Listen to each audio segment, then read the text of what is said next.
नमस्कार दर्शकवृन्द, सदा चाहिँ आज पनि हामी देश तथा विदेशका केही ठुला अनि महत्त्वपूर्ण खबरका साथ उपस्थित भएका छौँ। खबरहरू एकदमै महत्त्वपूर्ण भएकाले भिडियोलाई अन्तिमसम्म हेर्नुहोला। हाम्रो यो मेहनतको लागि एउटा सानो लाइक गर्न नभुल्नुहोला। च्यानलमा नयाँ हुनुहुन्छ भने सब्सक्राइब गरेर सँगै रहेको घन्टीलाई दबाई अलमा प्रेस गर्न पनि नभुल्नुहोला। आउनुहोस् लागौँ पहिलो खबरतर्फ।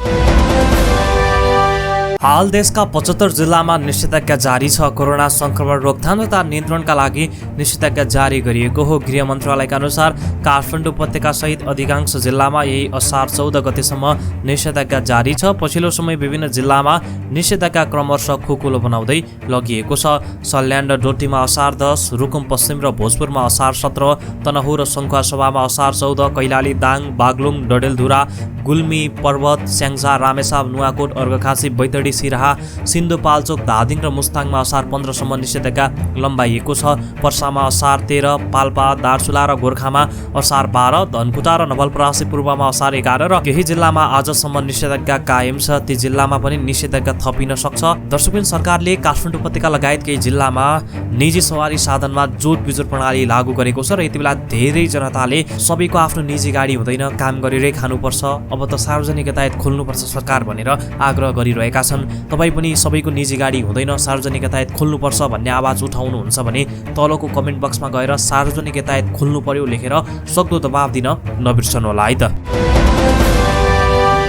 सामुदायिक विद्यालयमा कक्षा 11 र 12 मा अध्ययन गर्ने सबै विद्यार्थीले यसपटक निशुल्क पाठ्य पुस्तक प्राप्त गर्ने भएका छन्। सरकारले घोषणा गरेको कार्यक्रम अनुसार विद्यार्थीले 2078 सालको शैक्षिक सत्रबाट सबै विषयको पाठ्य पुस्तक निशुल्क प्राप्त गर्ने भएका हुन्। शिक्षा तथा मानव स्रोत विकास केन्द्रका निर्देशक घनश्याम आर्यले दुवै कक्षामा अध्ययन गर्ने विद्यार्थीले 6वटै विषयको पाठ्य पुस्तक निशुल्क प्राप्त गर्ने जानकारी दिनुभएको छ। कक्षा 11 र 12 मा विद्यार्थीले 3-3वटा अनिवार्य र 3-3वटा ऐच्छिक गरी 6वटा विषय अध्ययन गर्छन्। सरकारले आगामी आर्थिक वर्ष बजेट वक्तव्यमा कक्षा 12 सम्म अध्ययन गर्ने विद्यार्थीलाई निशुल्क पाठ्य पुस्तक उपलब्ध गराउने घोषणा गरेको थियो। सरकारी पाठ्य पुस्तक प्रकाशन गर्ने जिम्मा पाएको जनक शिक्षा सामग्री केन्द्रले अङ्ग्रेजी, नेपाली, सामाजिक अध्ययन र जीवन उपयोगी शिक्षा गणित गरी 3वटा अनिवार्य विषयको पाठ्य पुस्तक प्रकाशन गर्ने गरेको छ। दर्शकवृन्द, सरकारले अन्तर्राष्ट्रिय उडान साथै आन्तरिक उडान खोल्ने निर्णय गरेको तपाईँलाई हामीले बारम्बार जानकारी दिइरहेका छौँ। तर यति बेला मन्त्री परिषदले तोके भन्दा केही अन्तर्राष्ट्रिय उडान तालिका फरक आएको भनेर विभिन्न जनगुनासो आएका छन् भने श्रम गन्तव्य मुलुकमै कम उडान पारिएको भनेर पनि यति बेला जनगुनासो आएको छ। यसबारेमा तपाईँलाई विस्तृत जानकारी दिन गइरहेका छौँ। गत सोमबार मन्त्री परिषद बैठकले श्रम गन्तव्य मुलुकलाई ध्यानमा राखेर अन्तर्राष्ट्रिय उडान खुला गर्ने निर्णय गर्यो। संस्कृति, पर्यटन तथा नागरिक उड्डयन मन्त्रालयले पनि श्रम गन्तव्य मुलुकलाई लक्षित गरी उडान खोल्न सिफारिस गरेको थियो। मन्त्री परिषदको सोही निर्णय अनुसार मन्त्रालयले आन्तरिक सहित अन्तर्राष्ट्रिय उडान सञ्चालन गर्ने व्यवस्थाका लागि नेपाल नागरिक उड्डयन प्राधिकरणलाई निर्देशन दियो। मन्त्रालयले आगामी असार 17 गतेदेखि आन्तरिक एवं मन्त्रालयले तोकेको अन्तर्राष्ट्रिय गन्तव्यमा उडान गर्ने भएको छ। तर अन्तर्राष्ट्रिय तर्फको उडान सङ्ख्या तोक्दा श्रम गन्तव्य मुलुकलाई ध्यान नदिएको गुनासो प्राधिकरणका अधिकारीहरूले नै गरेका छन्। मन्त्रालयले जुन 24 देखि 30 जुनसम्मको उडान तालिका नै प्राधिकरणलाई पठाएको छ, जस अनुसार दोहाका लागि 7 उडान सङ्ख्या तोकिएको छ। त्यसमा 3वटा नेपाल वायुसेवा निगम र 4वटा कतार एयरवेजका लागि तोकिएको छ। यस्तै दुबईका लागि 3वटा उडान तोकिएको छ। नेपाल वायुसेवा निगम, हिमालयन एयरलाइन्स र फ्लाइ दुबईका लागि 1-1 उडान तोकिएको छ। यसरी नेपालको प्रमुख श्रम गन्तव्य मुलुकहरूमा Qatar, UAE, Malaysia, Saudi Arabia, Kuwait, Bahrain हुन्। मन्त्री परिषदले श्रम गन्तव्य मुलुकलाई लक्षित गरी उडान खोलेको भए पनि उडान तालिका अनुसार श्रम गन्तव्यलाई केन्द्रमा नराखिएको प्राधिकरणका एक अधिकारीले बताए। हाम्रा श्रमिकहरू कति समस्यामा परेका छन्, तर श्रम गन्तव्य मुलुकका लागि उडान सङ्ख्यामा कम देखियो उनले भने। यसरी मन्त्री परिषदले तोके भन्दा केही फरक अन्तर्राष्ट्रिय तालिका सार्वजनिक भएको छ। श्रम गन्तव्य मुलुकमै कम उडान राखिएको छ। दर्शकवृन्द, सरकारले अन्तर्राष्ट्रिय उडान खोलिदिएकोमा तपाईँ खुसी हुनुहुन्छ भने तलको कमेन्ट बक्समा गएर धन्यवाद सरकार लेख्न नबिर्सनुहोला है त। विश्व स्वास्थ्य सङ्गठन WHO ले नेपालले कोरोना भाइरस विरुद्धको पहिलो मात्रा एस्ट्राजेनेकाको कोभिसिल्ड खोप लगाएका व्यक्तिले दोस्रो मात्रा भेरोसिल खोप लगाउँदा अझै बढी प्रभावकारी हुन्छ भन्ने आधार पुष्टि नभएको बताएको छ। पहिलो मात्रा एस्ट्राजेनेका कोभिसिल्ड खोप लगाएका व्यक्तिले दोस्रो मात्रा भेरोसिल खोप लगाउँदा अझै बढी प्रभावकारी हुन्छ भन्ने गलत समाचारप्रति WHO ले ध्यान आकर्षण गराउन चाहन्छ। WHO ले जारी गरेको विज्ञप्तिमा भनिएको छ, WHO ले यस किसिमको कुनै पनि बयान जारी गरिसकेको छैन। र यो झुट आरोप हो। यस किसिमका गलत सूचनाले जनताको स्वास्थ्यमा गम्भीर परिणाम निम्ताउन सक्छ। डब्ल्युएचओले 2 भिन्न किसिमका खोप लगाउँदाको प्रभावकारिताबारे सीमित तथ्याङ्क मात्र उपलब्ध भएको जनाएको छ। विज्ञप्तिमा भिन्न किसिमका खोप प्रयोग र प्रभावकारिताका विषयमा अध्ययनहरू भइरहेको र एस्ट्राजेनेका कोभिसिल्ड खोपको साटो दोस्रो मात्रामा भेरोसिल खोप लगाउन मिल्छ भन्ने निष्कर्षमा पुग्नका लागि पर्याप्त वैज्ञानिक प्रमाण आवश्यक रहेको जनाएको छ।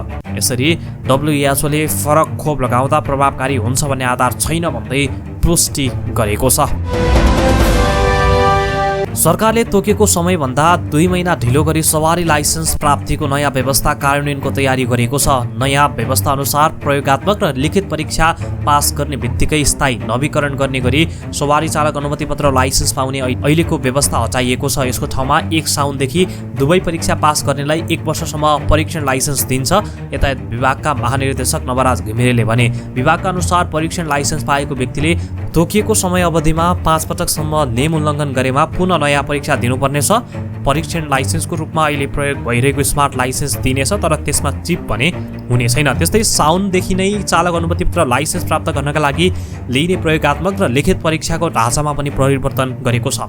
यसअघि 100% 100 अङ्क पास गर्नुपर्ने प्रयोगात्मक ट्रायल परीक्षामा अब 70 अङ्क ल्याए लाइसेन्स प्राप्त गर्न योग्य मानिनेछ। तर अहिलेसम्म 50% अङ्क ल्याए पास हुने लिखित परीक्षा भने अब पास हुन 80 अङ्क ल्याउनु पर्नेछ। अहिले प्रयोगात्मक परीक्षामा पास हुन 100 अङ्कमा 100 नै ल्याउनु पर्ने व्यवस्था छ। नयाँ व्यवस्था जेठदेखि थालनी गर्ने तयारी गरिएको भए पनि निषेधाज्ञाका कारण नयाँ आर्थिक वर्ष 2078-79 साउनदेखि सुरु गर्न लागि महानिर्देशक घिमिरेले जानकारी दिएका छन्। त्यस्तै सरकारले स्वीकृत गरेको निर्देशिका अनुसार प्रयोगात्मक परीक्षामा सहभागी हुने परीक्षार्थीले आफ्नै सवारी साधनको व्यवस्था गर्ने व्यवस्था गरिएको छ। तर तोकिएको निश्चित मापदण्ड भने पूरा गरिनुपर्छ।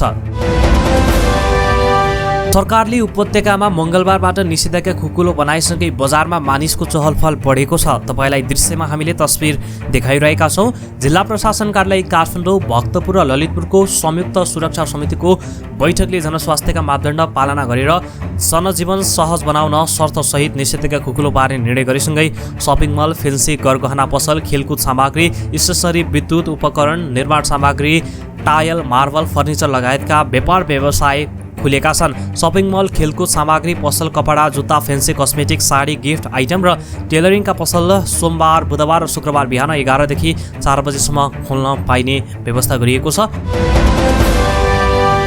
नेपालमा कोभिड-19 संक्रमण उच्च भए ता सरकारले कोरोना पहिचानका लागि घरमै नमुना सङ्कलन गर्न स्वास्थ्यकर्मी पठाउने व्यवस्था गरेको छ।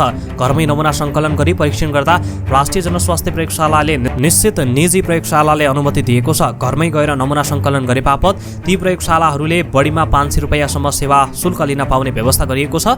स्वास्थ्य तथा जनसङ्ख्या मन्त्रालयले सरकारी प्रयोगशालामा एउटा नमुना परीक्षण गर्दा 1000 रुपैयाँ र निजीमा 2000 रुपैयाँ परीक्षण शुल्क तोकेको छ। त्यसमा पनि लक्षण देखिएका व्यक्तिको सरकारी अस्पतालमा निःशुल्क नमुना परीक्षण गर्ने व्यवस्था गरेको छ।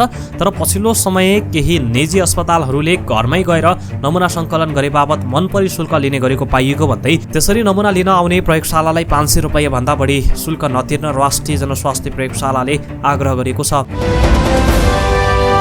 नेपाली सेनाको व्यवस्थापनमा निर्माणाधीन काठमाडौँ तराई मधेस द्रुत मार्ग फास्ट ट्र्याक निर्माणको ठेक्का पाएको चीनको पोलिच्याङदा इन्जिनियरिङ कम्पनी लिमिटेडका परियोजना प्रबन्धक सहितको टोली काठमाडौँ आइपुगेको छ। कोभिड-19 को संक्रमण जोखिमका कारण आवतजावतमा कठिनाइ भएकै बेला नेपाली सेनाका समन्वयनमा ग्वान्जोबाट चार्टर उडान मार्फत चिनिया कम्पनीको विशेषज्ञ टोली काठमाडौँ आएको हो। चिनिया टोलीले द्रुत मार्ग अन्तर्गत प्याकेज नम्बर 2 को धेद्रे लेमडाँडा सुरुङ मार्ग निर्माणको ठेक्का पाएको छ। सुरुङ डिजाइनको मुख्य कामका लागि आएको टोली कम्पनी परियोजना प्रबन्धक तथा सुरुङ पुल र सडक इन्जिनियरिङ सहित 14 सदस्य विज्ञ समूह संलग्न रहेको नेपाली सेनाका प्रवक्ता सन्तोष बल्लभ पौडेलले बताएका छन्।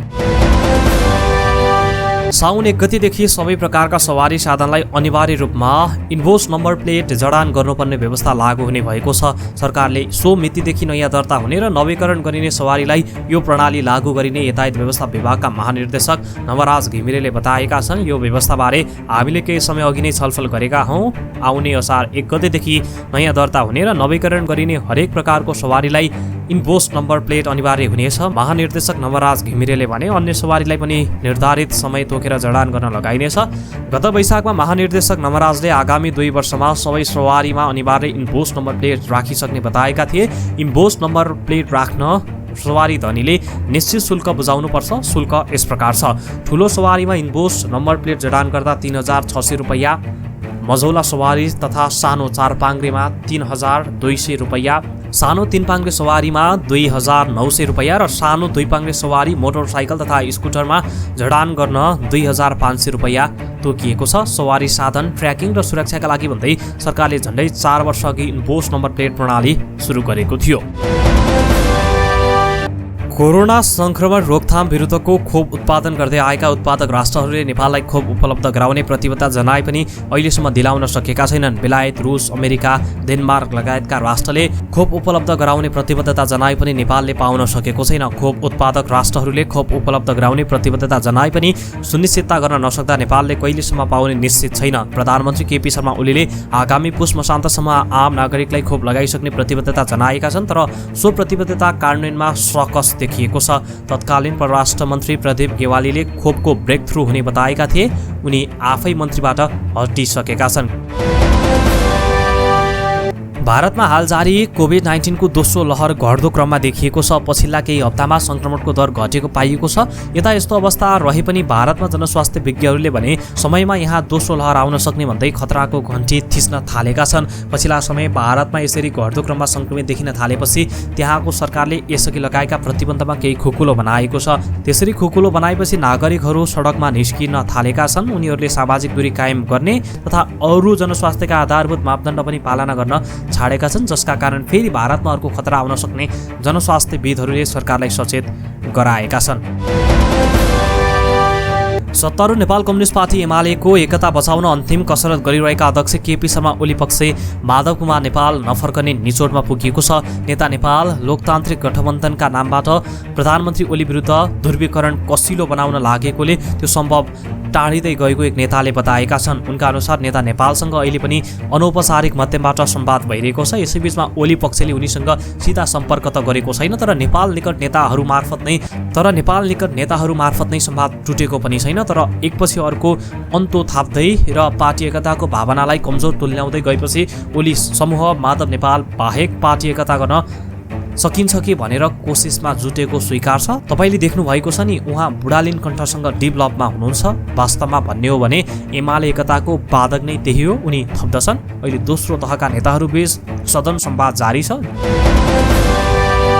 कोरोना भाइरसको नयाँ म्युटेसन देखा परेकै बेला निषेधाज्ञा खुकुलो भएकाले थप सावधानी अपनाउन डाक्टरहरूले आग्रह गरेका छन्। निषेधाज्ञा खुकुलो भएसँगै सडक बजारमा चहल पहल बढेकाले यात्रा तथा किनमेल गर्दा र कार्यालयमा काम गर्दा समेत विशेष ध्यान दिन डाक्टरहरूले सुझाव दिएका छन्। निजामती कर्मचारी अस्पतालका कोभिड फोकल पर्सन डाक्टर समन बाबु मरहट्टाले अहिले देखिएको डेल्टाको नयाँ भेरिएन्ट धेरै सङ्क्रामक रहेकाले सावधानी अपनाउन आग्रह गर्नुभयो। उहाँले सामान किन्न पसल जाँदा ग्राहक र व्यवसायी दुवैले मास्क लगाउने, भौतिक दूरी कायम गर्ने र साबुन पानीले हात धुने तथा बेला बेलामा सेनिटाइजर प्रयोग गर्ने लगायतका स्वास्थ्य मापदण्डको ख्याल गर्नुपर्ने बताउनु भएको छ। त्यस्तै कार्यालय जाँदा र भिडभाड हुने ठाउँमा निस्कँदा पनि सावधानी अपनाउन उहाँले आग्रह गर्नुभएको हो। युरो 2020 को समूह चरणको खेल सकिएका छन्। समूह चरणका खेल सकिएसँगै अन्तिम 16मा पुग्ने टिमहरूको टुङ्गो लागेको छ। अन्तिम 16मा 6 समूहका विजेता र उपविजेता गरी 12 टिम पुगे। त्यस्तै 6 समूहमा तेस्रो हुने 4 टिमले पनि अन्तिम 16मा स्थान पाए। तेस्रो भएका 6 टिम मध्ये उत्कृष्ट 4 टिमले अन्तिम 16मा स्थान बनाएका हुन्। समूह एबाट इटाली विजेता, वेल्स उपविजेता र स्विजरल्यान्ड उत्कृष्ट तेस्रो टिमको रूपमा नकआउट चरणमा पुग्यो। समूह बीबाट बेल्जियम विजेता र डेनमार्क उपविजेता को रूपमा अन्तिम 16मा पुग्न सफल भए। फिनल्यान्ड 3 अङ्क जोडेर तेस्रो बने पनि अन्तिम 16मा पुग्न सकेन। त्यस्तै समूह सीबाट नेदरल्यान्ड्स विजेता, अस्ट्रिया उपविजेता र युक्रेन उत्कृष्ट तेस्रो टिम बनेर अन्तिम 16मा युक्रेनले 3 अङ्क जोडे पनि गोल अन्तरमा अघि रहन सफल भयो। उसले गोल अन्तरमा फिनल्यान्ड र स्लोभाकियालाई पछि पार्यो। समूह डीबाट इङ्ल्यान्ड विजेता, क्रोएसिया उपविजेता र चेक उत्कृष्ट तेस्रो टिममा बनेर अन्तिम 16मा पुग्यो। यस्तै समूह ई का टिम पनि पुगेका छन् भने समूह एफबाट फ्रान्स विजेता, जर्मनी उपविजेता र पोर्चुगल उत्कृष्ट तेस्रो टिमको अन्तिम 16मा पुग्यो। अब अन्तिम 16 का खेल शनिबारदेखि सुरु हुनेछ। छापावाला सुनको मूल्य प्रति तोला 200 रुपियाँले घटेको छ। छापावाला सुनको मूल्य 200 रुपियाँ घटेर 90,500 रुपियाँमा कायम भएको नेपाल सुनचाँदी व्यवसायी महासङ्घले जनाएको छ। त्यस्तै तेजाबी सुनको मूल्य 90,000 रुपियाँ कायम भएको छ। त्यस्तै चाँदीको मूल्य प्रति तोला 1295 रुपियाँ कायम भएको नेपाल सुनचाँदी व्यवसायी महासङ्घले जनाएको छ। दर्शकबिन, यिनै थिए आजका केही ठुला अनि महत्त्वपूर्ण खबरहरू। भोलि समयमा पुनः मुख्य समाचारका साथ फेरि पनि उपस्थित हुनेछौँ। आजको लागि हामीलाई बिदा दिनुहोस्। हस्त नमस्ते।